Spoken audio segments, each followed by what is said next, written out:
वालेकुम। आज के इस वीडियो लेसन में हम ऑटम 2025 का क्वेश्चन नंबर 6 जो है वो डिस्कस कर रहे हैं।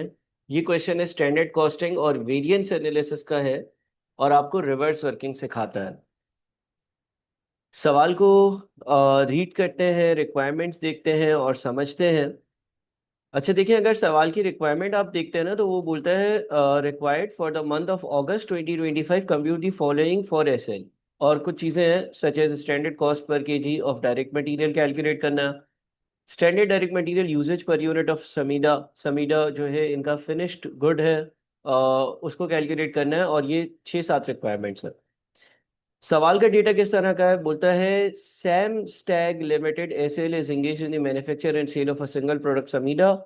The following information relates to the month of August 2025. Actual production number of Samidi produced 7500 units। ठीक है जी, ये एक्चुअल प्रोडक्शन के फिनिश गुड्स के यूनिट्स हैं।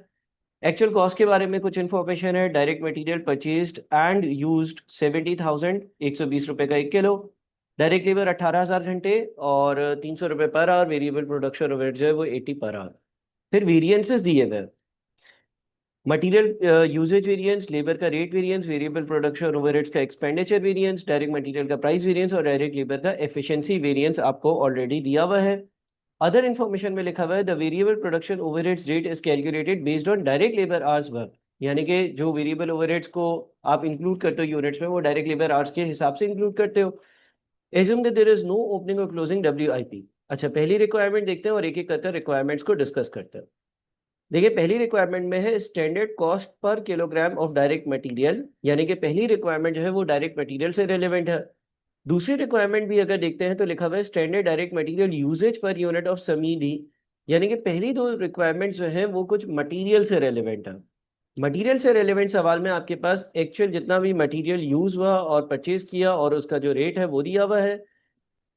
एक डायरेक्ट मटेरियल का यूजेज वेरिएंस दिया हुआ है जो कि 550,000 फेवरेबल है। और एक मटेरियल का प्राइस वेरिएंस दिया हुआ है जो कि 700,000 का एडवर्स है। अब करना आपने कुछ नहीं है, आपने अपने वेरिएंसेस के जो फॉर्मूले आपने समझे हुए हैं बेसिक लेक्चर से, पहले तो वही यहाँ पर लिख देने हैं। देखिए, आपके पास सबसे पहले तो डायरेक्ट मटेरियल की बात करते हैं तो डायरेक्ट मटेरियल का हमारा एक रेट या प्राइस वेरिएंस होता है। और वो प्राइस वेरिएंस कैसे आता है? Actual quantity for actual units multiplied by standard rate पर केजी माइनस एक्चुअल रेट पर केजी। ऐसा होता है, बिल्कुल होता है।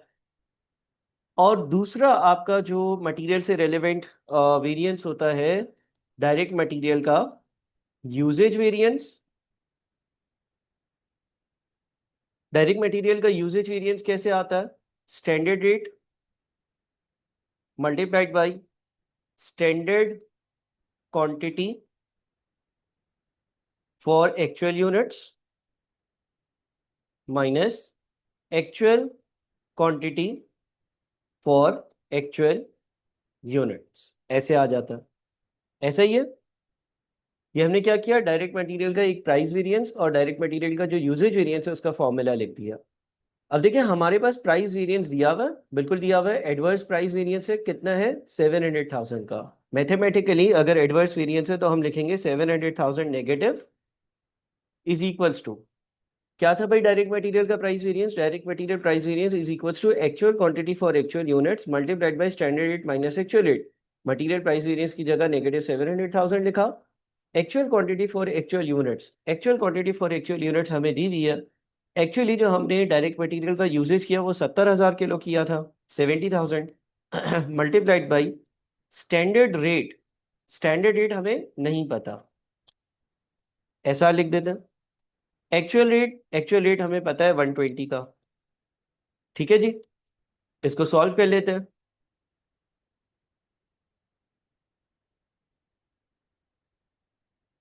70,000 जो है वो राइट से लेफ्ट साइड पर जाएगा तो 7 लाख को डिवाइड करेगा। जब वो 7 लाख को डिवाइड करेगा तो 4 जीरोस कैंसिल हो जाएंगे। 4 जीरोस और 70 फिर 7 से डिवाइड होगा। आप मैथ्स कैलकुलेटर पे भी कर सकते हैं, ये -10 बनेगा इज इक्वल्स टू, यहाँ पर अब रह जाएगा SR -120। माइनस का 120 जब राइट से लेफ्ट साइड पर जाएगा तो प्लस का 120 बन जाएगा। 120 में से 10 जो है वो नेट ऑफ होगा, तो ये रह जाएगा 110 is equals to S R, यानी कि जो आपका स्टैंडर्ड रेट है पर केजी वो आपके पास आ गया और वो आ रहा है 110। ठीक है जी। अच्छा, अमूमन आमतौर पर ये वेरिएंसेस हमें कैलकुलेट करने होते हैं, स्टैंडर्ड रेट एक्चुअल रेट दिया हुआ होता है, लेकिन अगर आप इसको गौर से एनालाइज करें तो हमारा आंसर ठीक ही आ रहा है। हमारा स्टैंडर्ड रेट जो है वो कम आना चाहिए था एक्चुअल रेट से। क्यों? क्योंकि हमारा जो मटेरियल का प्राइस वेरिएंस है वो है एडवर्स। एडवर्स का मतलब ये होता है कि स्टैंडर्ड्स के हिसाब से सोचा था कि चीज़ सस्ती मिलेगी लेकिन एक्चुअली महंगी मिली। तो ऐसा ही यहाँ पर हो रहा। सोचा था कि 1 किलो 110 का मिलेगा, मिला 120 का, यानी कि हर किलो पे 10 रुपए ज्यादा पे किए, और 70,000 किलो के मैंने 7 लाख रुपए ज्यादा पे किए। इस तरह से ये वेरिएंस आया होगा। पहली अगर हम अपनी रिक्वायरमेंट देखें तो उसने क्या बोला था, सवाल में हमें लिखा हुआ था कि स्टैंडर्ड कॉस्ट पर kilogram of direct material calculate करना, तो वो हमने 110 कैलकुलेट कर ली। एक और चीज जो यहाँ पर आप देख सकते हैं, मैं जरा यहाँ पर एक और काम करता हूँ कि आप लोगों के सामने जो है वो इसका रेलेवेंट जो आंसर होना चाहिए वो भी जो सजेस्टेड आंसर्स में है उसको ज़रा पेस्ट कर देता हूँ। अच्छा, इसकी एक और वर्किंग कुछ इस तरह से भी हो सकती थी जो मैं आप लोगों को दिखाना चाह रहा हूँ। वो ये है कि आपने क्या किया, पहले तो standard cost of direct material calculate कर लिया 7.7 मिलियन। सर ये कैसे आया? देखिए, आपका मटेरियल का खर्चा हुआ कितना है। आपका मटेरियल का खर्चा जो है वो 70,000 किलो पर 120 रुपए के हिसाब से यहाँ पर आपके पास जो है वो एक्चुअल केजी और एक्चुअल पर केजी वैल्यू दी हुई है, और 7 लाख रुपए का एडवर्स वेरिएंस है। यहाँ पे लिखा हुआ है total standard cost of direct material calculate, इसको ऐसे किया है कि 70,000 किलो 120 रुपए के हिसाब से, यानी कि एक्चुअली जो मेरा खर्चा हुआ है, एक्चुअली जो मेरा खर्चा हुआ है मटेरियल का वो हुआ है 840,000 समथिंग। ठीक है जी। फिर ये सोचा गया कि भाई ये तो एडवर्स वेरिएंस है। एडवर्स वेरिएंस का मतलब ये हो गया कि मेरे जो स्टैंडर्ड खर्चा होगा वो मेरे एक्चुअल खर्चे से कम होगा। 7 लाख रुपए का एडवर्स वेरिएंस आ रहा था। 7 लाख रुपए के एडवर्स वेरिएंस होने का मतलब ये है कि मैंने जो सोचा था वो ये सोचा था कि 7.7 मिलियन का खर्चा होगा, लेकिन हुआ है 8.4 मिलियन का खर्चा। और फिर इसको क्वांटिटी से यानी कि 70,000 से डिवाइड कर दिया जाए। बहरहाल, इस तरह से भी आप इस सवाल को सॉल्व कर सकते हैं, कोई मसला नहीं है। और मेरे ख्याल में अगर आपने फॉर्मूलों पर अच्छी ग्रिप रखी हुई है और लॉजिकली इनको समझा हुआ है कि हमने ये फॉर्मूला कैसे और क्यों ड्राफ्ट किया, तो शायद आप इस तरह से मैथमेटिकली करेंगे तो मेरे ख्याल में ज़्यादा आसानी से आप पहुंच सकते हैं। दोनों अप्रोचेस ठीक है। दूसरा, direct material usage variance is equal to standard rate multiplied by standard quantity for actual units minus actual quantity for actual units. ये हमारा मटेरियल का यूजेज का वेरिएंस होता है। यहाँ पर आपके पास direct material usage variance 550,000 favourable आ रहा है, तो मेरी इक्वेशन बन जाएगी 550,000 is equals to standard rate. Standard rate पहले जो आपने 110 कैलकुलेट कर लिया वहां से आ गया। Standard quantity for actual units, standard quantity for actual units, standard quantity for actual units SQAU आप लिख लें। Actual quantity for actual units, actually जो क्वांटिटी यूज हुई है वो है 70,000। अब इसको सॉल्व कर SQAU ढूंढ लेते हैं। एक 110 जो है वो लेफ्ट साइड पर डिवाइड होगा, तो 5,10,000 डिवाइडेड बाई 110 कितना बनता है? 5,000 बनता है। तो इसका मतलब ये हो जाएगा 5,000 is equals to standard quantity for actual units minus 70,000। 70,000 left side पर जाएगा, ऐड हो जाएगा। इसका मतलब ये हो जाएगा 75,000 इज इक्वल्स टू SQAU, यानी कि standard quantity for actual units is equals to 75,000। ठीक है। Standard quantity for actual units जो है वो आपकी 75,000 है। इसका मतलब ये है कि जो एक्चुअली आपने यूनिट्स बनाए एज पर स्टैंडर्ड्स उन पर टोटल 75,000 का मटेरियल लगना चाहिए था किलोग्राम्स में। अच्छा, standard quantity for actual units आती कैसे है? ये आती है standard quantity per unit multiplied by actual unit से, और ये 75,000 है। अब हमें स्टैंडर्ड क्वांटिटी पर यूनिट ढूंढनी थी, standard quantity of direct material per unit ढूंढना था। तो इसको हम ABCD XYZ एक कंसिडर कर लेते हैं, मल्टीप्लाइड बाई एक्चुअल यूनिट्स आपके पास 7500 सवाल में दिए हुए हैं, इज इक्वल्स टू 75,000।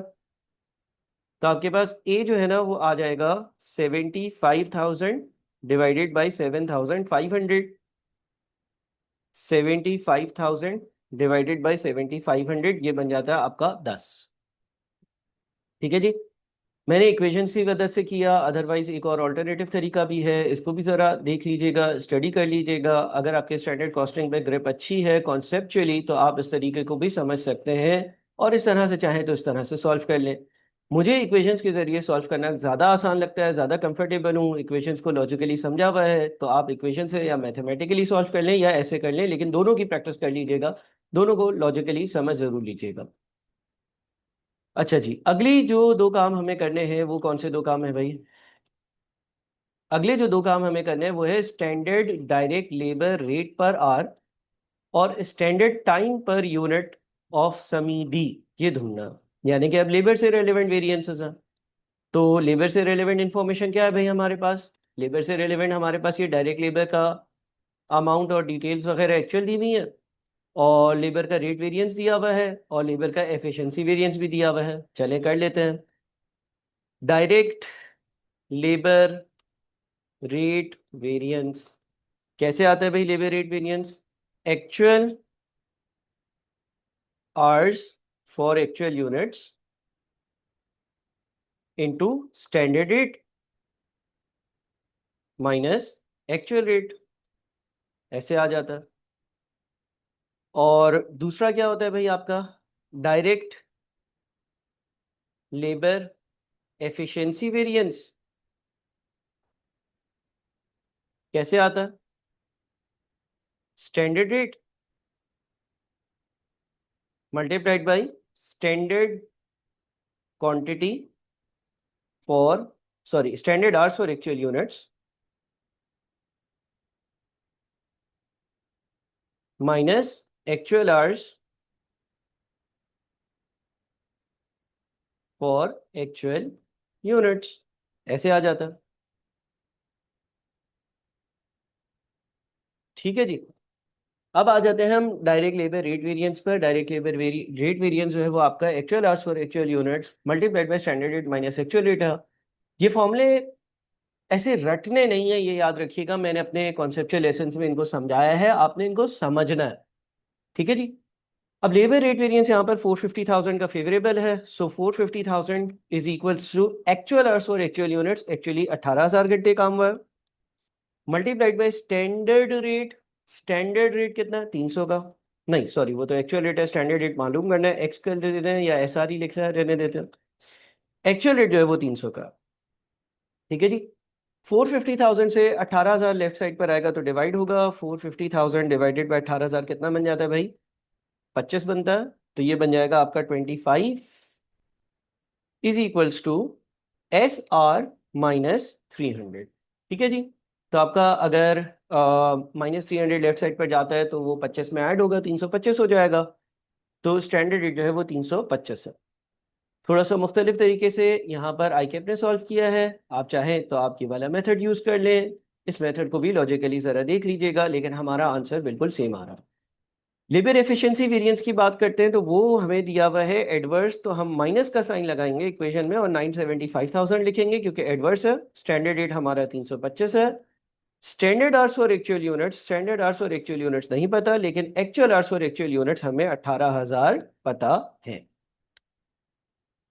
अगेन होगा क्या भाई? 975,000 डिवाइडेड बाई 325 कर देखते हैं, तो ये 3,000 बनता है, इसका मतलब ये हो जाएगा आपका -3,000 is equals to standard hours for actual units minus 18,000। 18,000 minus का सीधे हाथ बढ़ जाएगा तो प्लस बन जाएगा, प्लस का 18 और माइनस का 3, यानी कि ये हो जाएगा 15,000 is equals to standard hours for actual units. ये हमारे आए हैं standard hours for actual units, जो कि है आपके पास 15,000, आपने स्टैंडर्ड आवर्स ढूंढने हैं। एक्चुअल यूनिट जो है वो आपके पास 7500 सवाल में दिए हुए हैं और ये 15,000 है। तो आपके स्टैंडर्ड आवर्स पर यूनिट जो होंगे वो होंगे 2 घंटे। ठीक है जी, दो आपका आंसर आ जाएगा। यहाँ पर भी देख लेते हैं, आपका आंसर 2 ही आ रहा है। बस यहाँ पर थोड़ा सा डिफरेंट तरीके से इसको सॉल्व किया है, इसको भी समझना जरूरी है, और जो फॉर्मूला अप्रोच में कर चल रहा हूँ उसको भी कॉन्सेप्चुअली समझना है। आगे कहता है standard variable production overheads rate per hour और variable overheads variable production overheads efficiency variance. तो अब ये वेरिएबल कॉस्ट की बात करते हैं। वेरिएबल ओवरहेड्स के हमारे पास एक एक्सपेंडिचर वेरिएंस दिया हुआ है, और एक इंपॉर्टेंट इंफॉर्मेशन ये दी हुई है कि जो वेरिएबल प्रोडक्शन ओवरहेड्स रेट है वो is calculated based on direct labour hours worked. यानी कि यहाँ पर जो हम आवर्स यूज करेंगे, घंटे यूज करेंगे, वो हम डायरेक्ट लेबर वाले ही यूज करेंगे। और डायरेक्ट लेबर के जो हमारे पास आवर्स हैं वो हमारे पास दोनों मौजूद हैं। स्टैंडर्ड भी मौजूद है और एक्चुअल भी मौजूद है। ये रहे 15,000, ये रहे 18,000 जो हमने पिछले पार्ट से कैलकुलेट करे। तो अब हम इसके दोनों फॉर्मूले लिख लेते हैं। एक होता है आपके पास वेरिएबल ओवरहेड्स, वेरिएबल ओवरहेड्स का रेट वेरिएंस। अच्छा, ये याद रखिएगा कि वेरिएबल ओवरहेड्स का एफिशिएंसी वेरिएंस जो है ना वो हमें कैलकुलेट करना। तो ये हम बाद में देख लेते हैं, पहले वेरिएबल ओवरहेड्स का रेट वेरिएंस देखते हैं, जो कि आपके पास होना चाहिए actual hours for actual units multiplied by standard rate minus actual rate. Variable overheads का रेट वेरिएंस कितना दिया हुआ है? वेरिएबल ओवरहेड्स का रेट कह लें या एक्सपेंडिचर कह लें, एक ही बात होती है। मैं इसको एक्सपेंडिचर कर देता हूं जो सवाल में वर्ड यूज हुआ है। तो ये दिया हुआ है आपको 180, यानी कि ये हो गया आपका 180,000 is equals to actual hours for actual units, यानी कि 18,000 multiplied by standard rate. Standard rate जो आपको पता करना है minus actual rate. Actual rate जो है वो आपके पास वेरिएबल प्रोडक्शन ओवरहेड्स का एक्चुअल रेट 80 आपको सवाल में दिया हुआ है। इसको आप सॉल्व करेंगे। 1,80,000 डिवाइडेड बाय 18,000 10। ठीक है जी, तो 10 is equals to standard rate minus 80।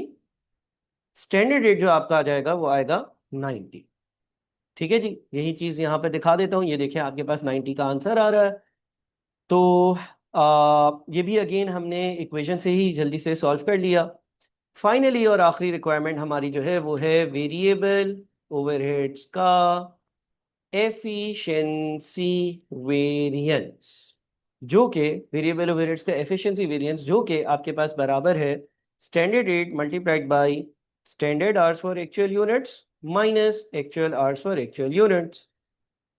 तो ये किस तरह आएगा सर? स्टैंडर्ड रेट क्या है? स्टैंडर्ड रेट 90 है। Standard hours for actual units क्या है? पिछले पार्ट में कैलकुलेट करे थे 15,000 है, और एक्चुअल आवर्स कितने हैं? वो 18,000 है। 15 में से माइनस कर दें 18, तो माइनस का 3,000 बनता है। माइनस के 3,000 को 90 से कर दें मल्टीप्लाई, तो ये बन जाता है माइनस का 2,70,000। यानी कि आपका ये वेरिएंस जो है वो आ रहा है एडवर्स। कितना एडवर्स? 2,70,000 का एडवर्स।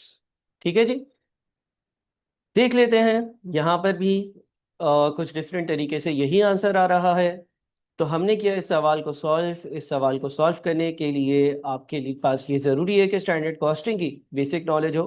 रिवर्स वर्किंग कर हमने ये सारी चीज़ें कैलकुलेट करी। इसी वीडियो को 2-3 बार दोहराइएगा, सवाल को खुद करिएगा, ताकि ये बेसिक से कॉन्सेप्ट्स अच्छे हो जाएं। सवाल बड़ा आसान था। अपना ख्याल रखिएगा, मुझे दुआओं में याद और व्हाट्सएप पर तंग करिएगा। अल्लाह हाफिज़।